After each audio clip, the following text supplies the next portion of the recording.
जय श्री कृष्णा, जय राधे राधे। कार्तिक मास में 34वां अध्याय, कार्तिक महात्म का 34वां अध्याय है, जिसमें लक्ष्मी जी की कहानी है। ऋषि गणों ने सूत जी से कहा कि हे सूत जी, हमें बात बताओ कि पीपल का वृक्ष शनिवार को छोड़ करके सप्ताह के बाकी दिनों में क्यों नहीं पूजा जाता।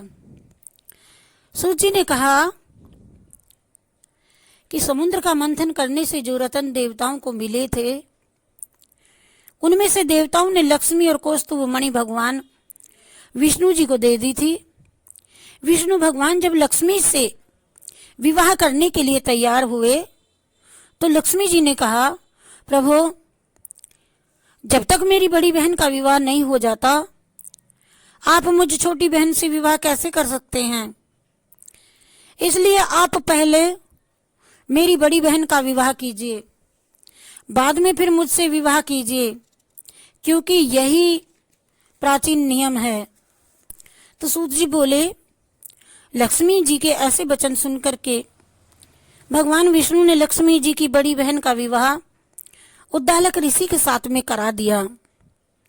वह अलक्ष्मी बड़ी कुरूप थी, बड़ा मुख, चमकते हुए दांत, वृद्धा के समान शरीर, बड़े बड़े लाल लाल नेत्र और रूखे बाल महर्षि उद्दालक भगवान विष्णु के आग्रह पर उससे विवाह कर उनको वेद मंत्रों की ध्वनि से गुंजाते हुए अपने आश्रम में ले गए। वेद ध्वनि से गुंजित हवन के पवित्र धूप से सुगंधित मनोहर ऋषि आश्रम को देख करके वह बहुत दुखी हुई। उसने महर्षि उद्दालक से कहा, इस आश्रम में तो वेदों की ध्वनि हो रही है, अतः यह स्थल मेरे रहने के योग्य है ही नहीं। अतः तुम मुझे किसी दूसरी जगह पर ले चलो। उनकी बात सुनकर के महर्षि उद्दालक ने कहा, अजीब है, तुम यहाँ क्यों नहीं रह सकती हो? अरे तुम्हारे रहने के लिए योग और दूसरी कौन सी जगह है, यह मुझे आप ही बतलाओ। लक्ष्मी जी ने कहा, जहां पर वेद ध्वनि होती हो, अतिथियों का सत्कार होता हो, यज्ञ आदि होते हो, उस स्थान पर मैं नहीं रह सकती। जहां पर पति पत्नी का आपस में प्यार हो, पितरों के निमित्त यज्ञ होते हो, देवताओं का पूजन होता हो, वहां पर मैं नहीं रह सकती हूँ। जहां पर ज्यादा साफ सफाई हो और जहां दिन रात पति पत्नी लड़ते हों और जहां से अतिथि लोग भूखे निराश होकर के लौट जाते हों, जहां पर पूज्य अपूज्य बड़ों की, बूढ़ों के, सत्पुरुषों को तथा मित्रों का जहां पर अनादर होता हो और जहां पर अति कठोर गालियां होती हों, वाणी बोली जाती हो, जहां पर दुराचारी चोरी होती हो, दुराचारी मनुष्य रहते हों और जो पर स्त्रीगामी प्राणी हो, मैं वहां रहूंगी। जहां पर गायों का वध होता हो, मद्यपान होता हो, ब्रह्म हत्या होती हो, पाप होते रहते हों, मैं वहां प्रसन्नता पूर्वक निवास करती हूँ। अरे, सूत जी ने कहा, इस प्रकार लक्ष्मी के वचन सुनकर के महर्षि उद्दालक का मुख मलिन हो गया। कमाल है। वह उस बात को सुनकर के चुप खड़े रह गए। थोड़ी देर तक चुप रहने के पश्चात उन्होंने उनसे कहा, अच्छा, तुम्हारे लिए ऐसा स्थान मैं खोजूंगा, मैं ढूंढ करके आता हूं। अतः जब तक मैं तुम्हारे लिए ऐसा कोई दूसरा स्थान न ढूंढ करके न आऊं, तब तक तुम इसी पीपल के नीचे चुपचाप बैठी रहो। सूत जी ने कहा, ब्रह्म ऋषि, वह उद्दालक ऋषि उसको पीपल के नीचे बिठा करके स्वयं उनके रहने के योग्य स्थान ढूंढने के लिए निकल गए। लेकिन जब वह बहुत काल तक प्रतीक्षा करने पर भी वापस नहीं लौटे तो लक्ष्मी रोने लगी और उनकी बुरी तरह से रोना श्री लक्ष्मी जी ने वैकुंठ में भी सुन लिया। अपनी बहन का रोना सुन लक्ष्मी जी व्याकुल हो गई। उन्होंने दुखी होकर के भगवान विष्णु जी से कहा, प्रभु, मेरी बड़ी बहन है लक्ष्मी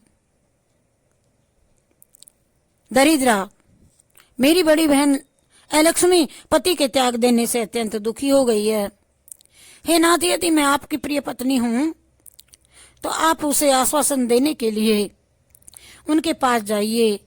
वह मृत्युलोक में रो रही है, उसकी आवाज मेरे कानों में गूंज रही है। मैं अपनी बहन को दुखी नहीं देख सकती। विष्णु भगवान जी लक्ष्मी जी की प्रार्थना सुन करके कृपा सिंधु भगवान लक्ष्मी जी को साथ में ले गए, लेकर के उस पीपल के पास में गए जिसके पास है लक्ष्मी बैठी रो रही थी। उसको आश्वासन देते हुए भगवान विष्णु जी ने कहा, ए लक्ष्मी, इसी पीपल की जड़ में तुम सदैव के लिए निवास करो, क्योंकि मेरे ही अंश से इस पीपल वृक्ष की उत्पत्ति हुई है और इसमें मेरा निवास रहता है।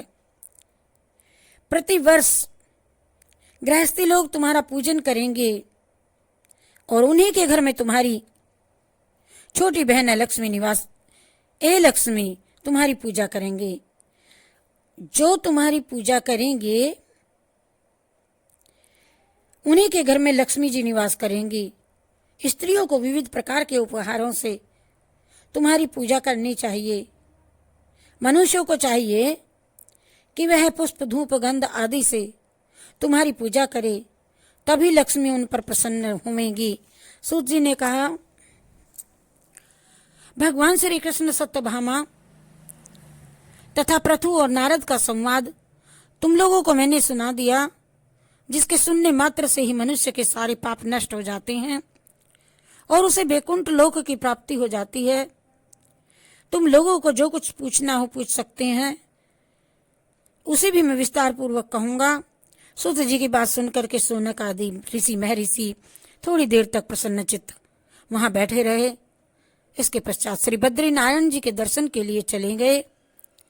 अरे, जो भी प्राणी इस कथा को सुनता है और दूसरों को सुनाता है, यह इस संसार में वह प्राणी संपूर्ण सुख प्राप्त करता है। जय गणेशाय, जय श्री कृष्णा, जय श्री कृष्णा, जय श्री कृष्णा, जय श्री कृष्णा, जय श्री कृष्णा, जय श्री कृष्णा।